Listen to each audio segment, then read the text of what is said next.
What's up, everybody? It's me, Devin, and I wanted to actually make a ship review video of my experiences on the Norwegian Escape, which I did a couple weeks ago. So I just want to kind of go over, a few things, what I liked and what I didn't like, some negs, some cons.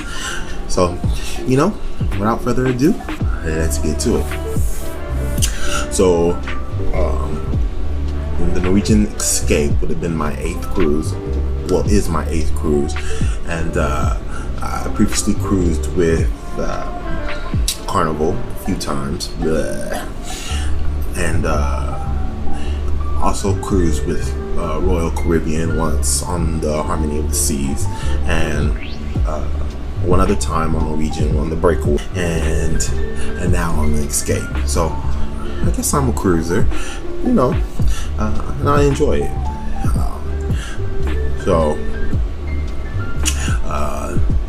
I don't know if you guys have ever been to New York, the New York cruise terminal, which is fairly easy for me, I should say. It's a 15-minute cab ride, literally from my closing of the door, hopping in the cab, and getting into and onboarding the ship. I say it was 45 minutes to an hour. I think that the cruise terminal and the embarkation was flawless. It was easy. As soon as we got let out on the cab, the porters were there, took our bags. The check-in process was, it's a little overwhelming when you see the security lines and the lines. They separate you by the how many times you cruise. So if you're a new cruiser, I feel like that line was a little longer than the ones that have been on Norwegian before. But the lines moved. Took us 20 minutes max to get our sell and sign cards and take pictures and board. Literally, we're literally on board. I cannot speak. We were on board within 30 minutes. So just want to say the embarkation process was very easy, very smooth. It wasn't as smooth as Royal Caribbean. I mean, literally, that was 10 minutes and we were on the boat. I've never experienced anything fast. That process was faster than a hotel. But, Norwegian, kudos. They did a good job. The rooms, 7 out of 10. They're small. I'm a big guy. I'm 6'5". My brother's 6'4". I mean, they're fine. They're just small. The shower's small. Yeah. I had a studio room on Harmony of the Seas, and I felt like that was a perfect size. Everything it flowed. These rooms, I think we need a new design of rooms on these ships. I think everybody's layout is pretty much the same, and they're corny. But 7 out of 10. They were fine. They were comfortable. Nothing to write home to mama about. 7 out of 10. The ship was fine. I give it an 8 out of 10. It flowed. The restaurants were decorated beautifully. There were some areas that I felt like the design of the ship was a little lackluster. Margaritaville, for instance, they had like little stickers on the pillars. I just feel like the Breakaway was a little more decorated and a little more, there was a wow factor. And I did not see any kind of wow factor with the Escape.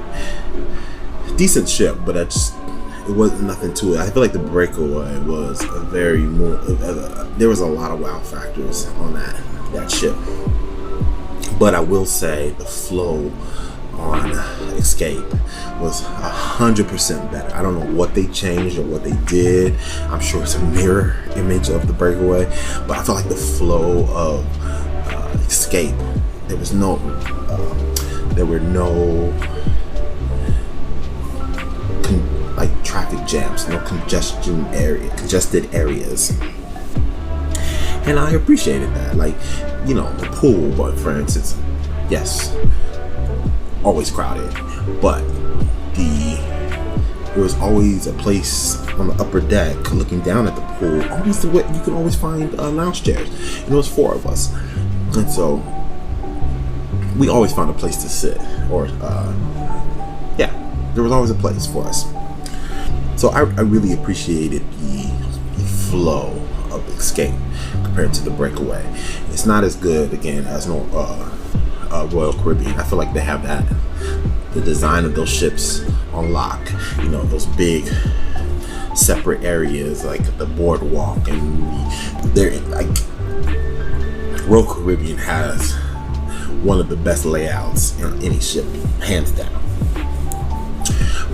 But Escape was nice. The food, 9 out of 10.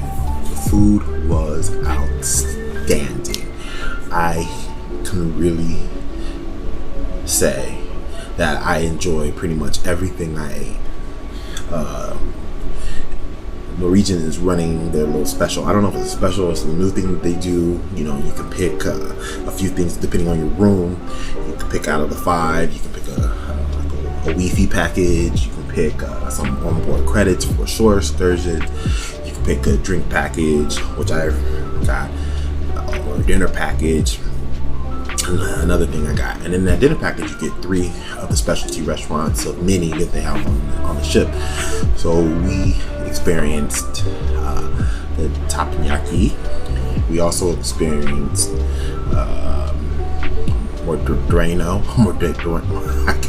my yellow tongue, guys.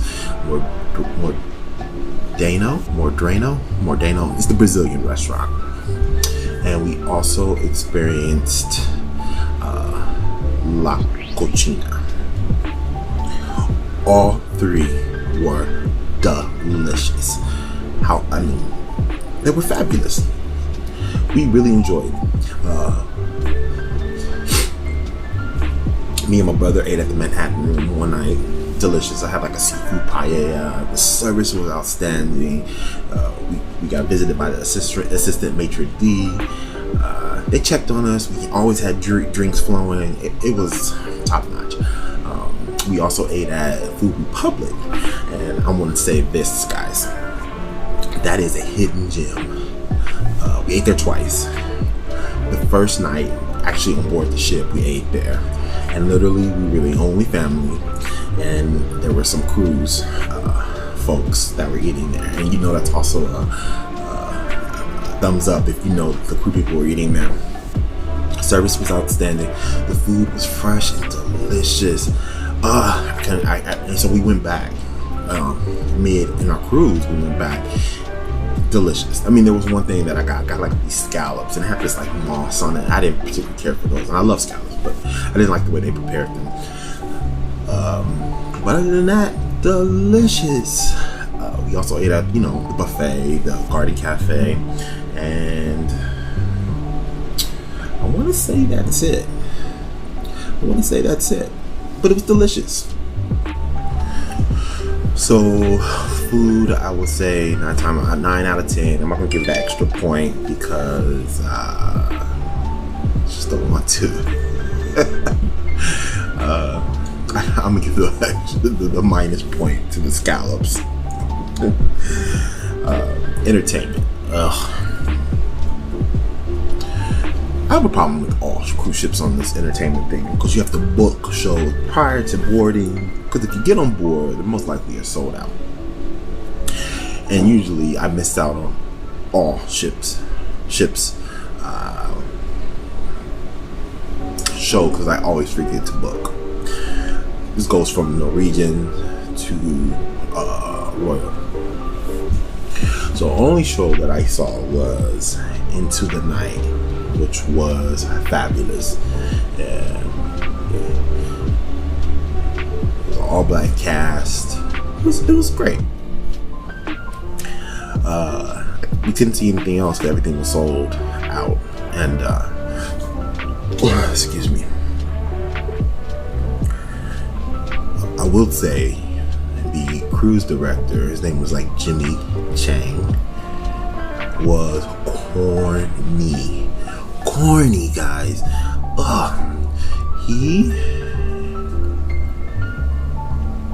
was doing these like Asian jokes. I mean, he's Asian, but they were a mess.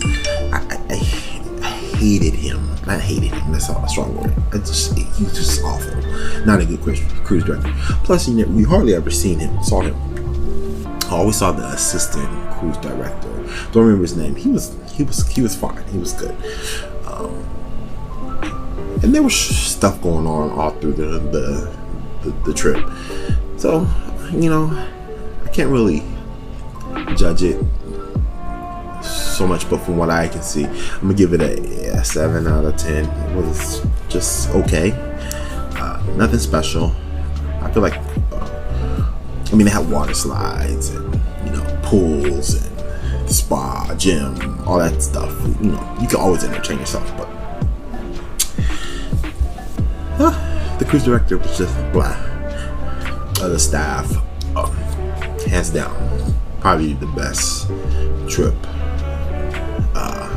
in terms of the staff. The staff was superb. I would say I'm gonna give it a 9 out of 10. I'm gonna give that mark down to my cabin steward, and I'm not taking it away. He was good, but I'm used to the cabin stewards introducing themselves in the beginning and always calling me like Mr. Devin and need anything. And I didn't get that service till like the second day of sailing, and I think that's not good. I didn't know who he was for the first 2 days. So usually they introduce themselves, and you know who it is. Sorry guys, I'm at work doing this. Like I don't have work to do. The staff was excellent, but back to the cabin steward. I just feel like it could have been better. But once we did introduce ourselves, he was fine. He serviced us. He was fine. The crowds. The ship flowed. Going back to the ship, the crowds were fine. Like the only thing I could say was very congested was the shows, and then the pool. Pool's very congested, but I feel like that's every ship, I should say. And then the port, Bermuda. I might be biased to this, but Bermuda is fabulous. It's beautiful. It's clean. People are amazingly nice. It's easy to get around. It's expensive. Clean. The food is excellent. I really love Bermuda. 10 out of 10, hands down. I would love to live on Bermuda. Just a beautiful island. There isn't a whole lot to do but to do a little R&R on the beach, drink and eat. There's no zip lining. There's cliff diving, there's snorkeling, there's all the island life stuff, but there's nothing like, there's no roller coasters, there's no it's just an easy island, and I love it. 10 out of 10. Last but not least is this embarkation. Easy. We opted out to carry our luggage off the ship, and then the prior evening of disembarking, you have to go to guest services and pick a color, the time that you have to leave. We picked like 9:30 and 10. It was like a brown. They didn't even check it. We left like at 8:39, and we were off the ship 30 minutes. It was easy. The lines are very misleading. You would think that these lines take longer than what they look like. They could do these lines like crazy. So there was a line went through the Manhattan, but by the time literally we were off the ship, it was easy. And one of the terminal staff told us to go upstairs, catch a cab. We were in a cab. I was home. So from closing my cab door to home, I was home in 45 minutes. Anyway, this embarkation was easy. Loved it. So, all in all, I feel like this trip was 8 out of 10. Point off for the room and then point off for the food. But anyway, hope you guys like this. Go ahead and like, comment. I am, heads up, I'll be doing some other videos, not trip related, just I'm not gonna tell you. And then I have 3 cruises coming up, and so far all 3 are going to be solo cruising. So let me know in the comments any advice. I'm extremely nervous, I'm extremely scared, but extremely excited. So I want to kind of get rid of the scary and the nervous vibes and put them all in the excited bucket. So if you have any advice on that, please share. I'm going on Norwegian. They're both. I have one on the Escape leaving out of Barcelona. I have another one in 2021, a Southern cruise off the Epic. I'm sorry, both of those are off the Epic. And also I'm doing a river cruise leaving from Amsterdam. So I'm excited. So stick with me. I'll definitely vlog those. And yeah, so like, subscribe, and I will talk to you guys later. Alrighty, everybody have a wonderful day.